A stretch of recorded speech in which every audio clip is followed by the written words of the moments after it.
Bienvenue, bienvenue sur Intimité, le podcast de la voix intérieure. Je suis heureux de vous retrouver. Installez-vous confortablement pour poursuivre la rencontre du peuple cheval en compagnie de Suzanne. Dans cet épisode, Suzanne découvre l'amitié avec Ricochet. Bonne écoute.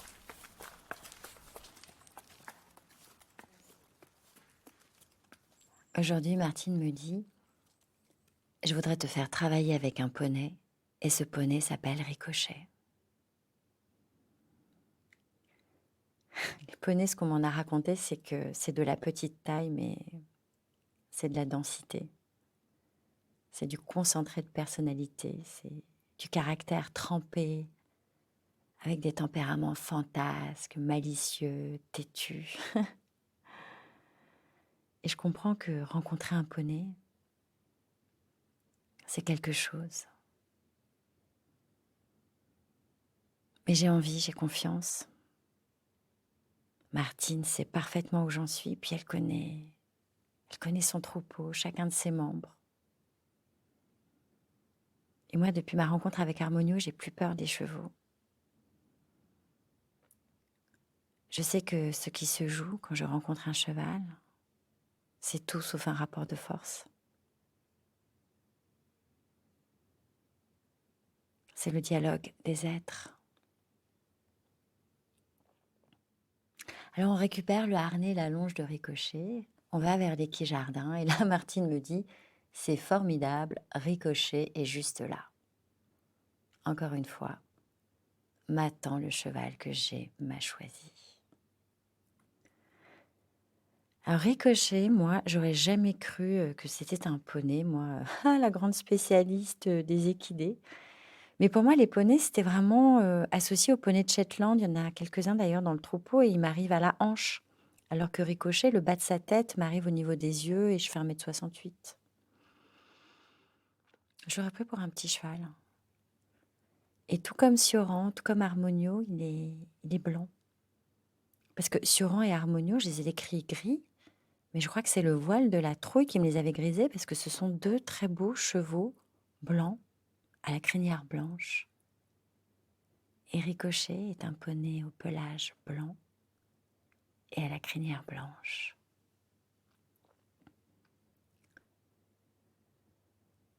Je suis dans les quais jardins, à côté de lui, et Martine me raconte son histoire. Autrefois, il était cobaye. Il est né à l'INRA, à Nouzilly. Il faisait partie du département éthologie, le département qui étudie le comportement des animaux. Il vivait là avec tout son troupeau et une bande d'humains qui tentaient tout un tas d'expériences pour comprendre les comportements individuels et collectifs chez les chevaux. Alors par exemple, il pouvait être en train de brouter tranquillement avec ses copains et boum, soudainement, on ouvrait un parapluie automatique. Et puis on observait ce que ça produisait chez les uns, chez les autres. Et donc c'est un poney qui a été surstimulé. Et résultat, quand tu travailles avec lui, eh bien soit tu es présente et motivée, tu l'intéresses, soit non et tu l'intéresses pas. Et puis là, il fait son poney, c'est-à-dire ce qu'il veut. Et pendant que Martine me raconte tout ça, je me dis, elle est maligne, Martine. Parce qu'en fait, là, ce qu'elle est en train de faire, elle est en train de nous présenter. Et elle utilise le langage de chacun d'entre nous. À moi, elle me parle en humaine. Elle articule des mots qui composent des phrases, qui me racontent Ricochet, ce qui me permet de m'en faire une idée, de commencer à composer une espèce de grille de lecture intérieure qui va me permettre d'entrer en relation avec Ricochet, de sauter dans l'inconnu. Et puis après, cette grille, elle va se dissoudre. Mais voilà, Martine, par son récit, m'offre une petite architecture sur laquelle je vais pouvoir m'appuyer pour rentrer en relation. Et à ricochet, bah, lui parle en cheval. Le cheval, c'est quoi? C'est le corps et la présence. Et là, eh bien, je suis à côté de lui en présence parce que je suis très, très attentive. Et lui m'a longuement reniflé. Alors oui, nous nous sommes présentés. Je lui mets son harnais, très à l'aise, tranquille. Il me suit sans... Enfin, c'est très fluide. Et on arrive tranquillement au manège.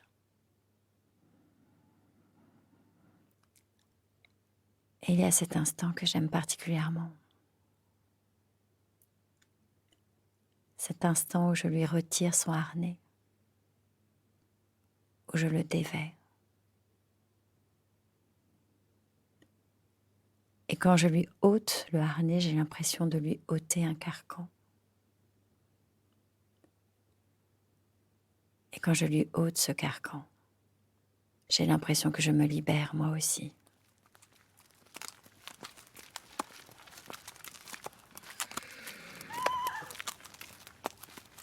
Là, l'exercice qui est proposé, c'est de marcher avec lui. Martine me demande de m'installer à côté de son épaule, qui est l'endroit des amis. Et en même temps, c'est un endroit où l'influence est quasiment nulle. Pour avoir de l'influence, il faut soit arriver derrière, en posture d'étalon, soit arriver devant, en posture de matriarche. Mais sur le côté, je crois que le niveau d'influence est proche de zéro et on peut être à côté si on est un ami. C'est la place des amis.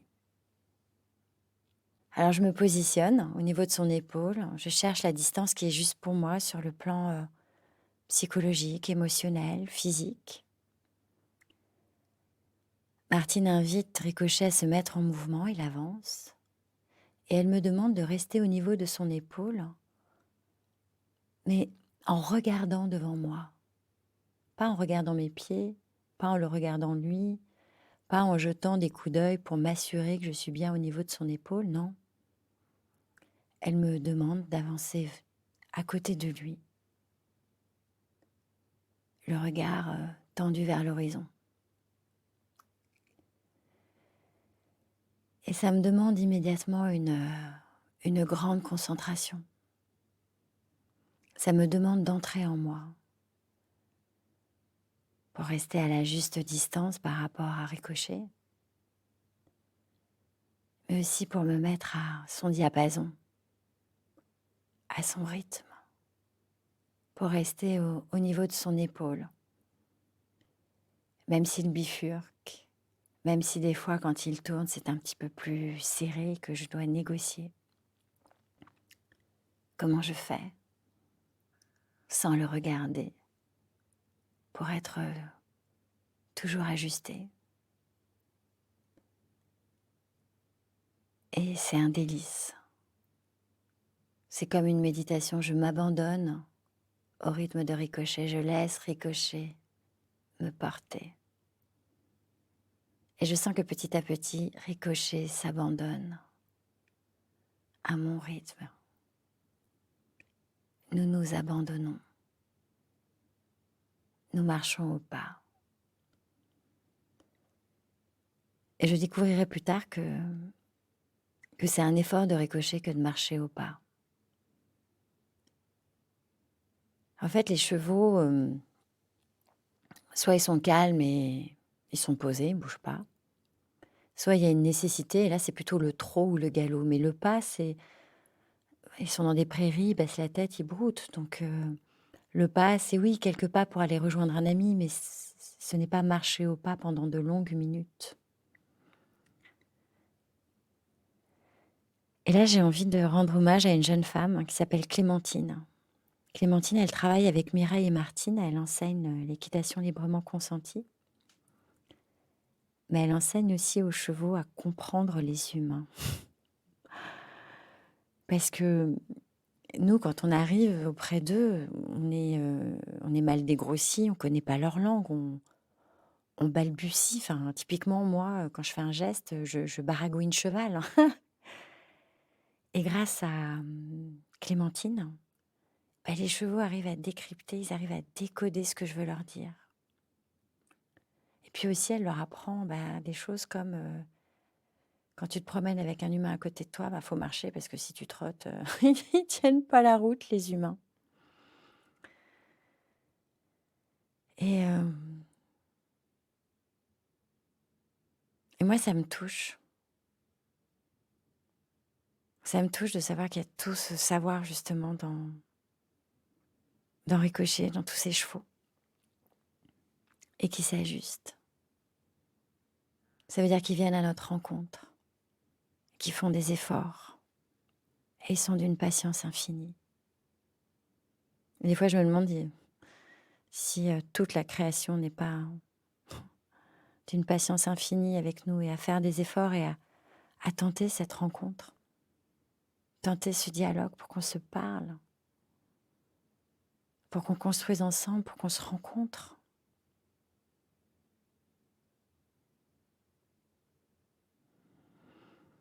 Je marche aux côtés de Ricochet. Et Martine me propose d'être un petit peu plus active dans la relation et de proposer les moments d'arrêt en, en soupirant, en poussant une longue expiration. Parce que les chevaux, quand on soupire, ça veut dire qu'on est détendu, et quand on est détendu, on s'arrête. Et ma première expiration, elle est assez timide, elle est bloquée dans ma cage thoracique parce que je me pose des questions. Est-ce que je vais bien expirer, pas bien expirer? Est-ce qu'il va comprendre, pas comprendre? Est-ce qu'il va s'arrêter, pas s'arrêter? Et je fais, voilà, je pose des questions à un moment donné où il ne faut pas poser de questions.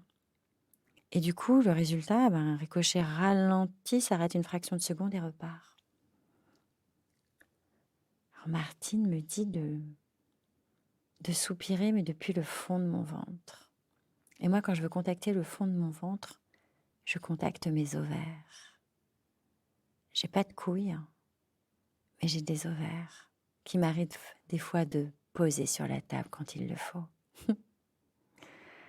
Alors je plonge dans mes ovaires qui sont enfouis dans le fond de mon ventre et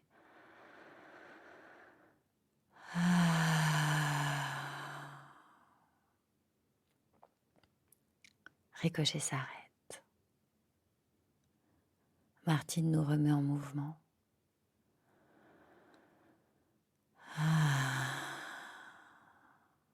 Ricochet se pose. Et je nous arrête souvent parce que j'en ai besoin. Je suis traversée par beaucoup d'émotions.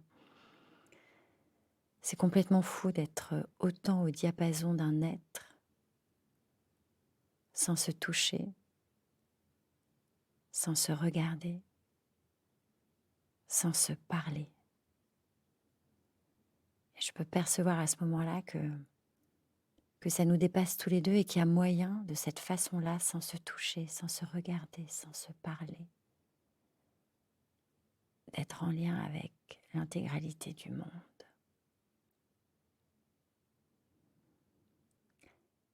Et Martine m'invite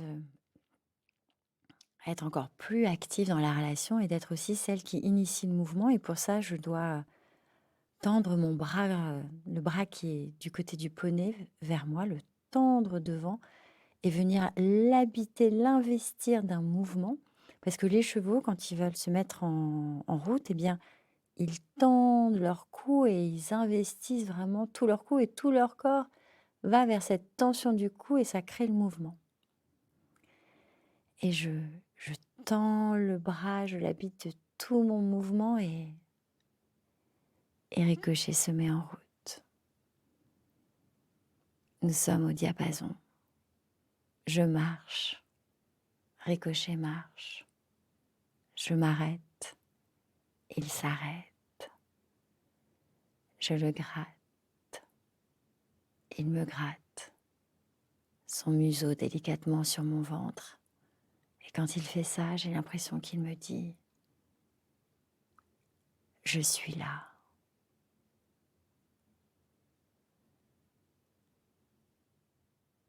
Nous nous côtoyons dans un silence absolu.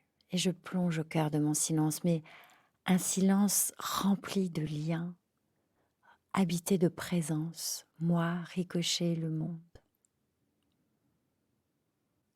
Martine nous parle, Martine nous montre, mais Ricochet ne me lâche pas, il est le gardien de notre lien, alors que moi je pourrais décrocher, me décentrer pour être en relation avec Martine et abandonner ma relation avec Ricochet, mais lui, il m'enseigne la présence authentique et multiple. Il est patient, il est attentif. Il m'enseigne le lien. Revenue à l'équijardin, je n'arrive pas à quitter Ricochet qui reste contre moi. Je me rappelle exactement de ce moment-là. La lumière, le bruissement de l'air, le goût dans ma bouche, les sons. Je me sens initiée à mon humanité. Aujourd'hui, j'ai retrouvé mon humanité, guidée par le peuple cheval. Nous voici arrivés au terme de cet épisode. J'espère qu'il vous a plu. Il est temps de retourner à votre vie ou bien d'écouter un nouvel épisode. À la rencontre du peuple cheval est une série produite par Intimité. À la réalisation, Gilles Donada, avec les voix de Suzanne Lafont, Gilles Donada. À bientôt.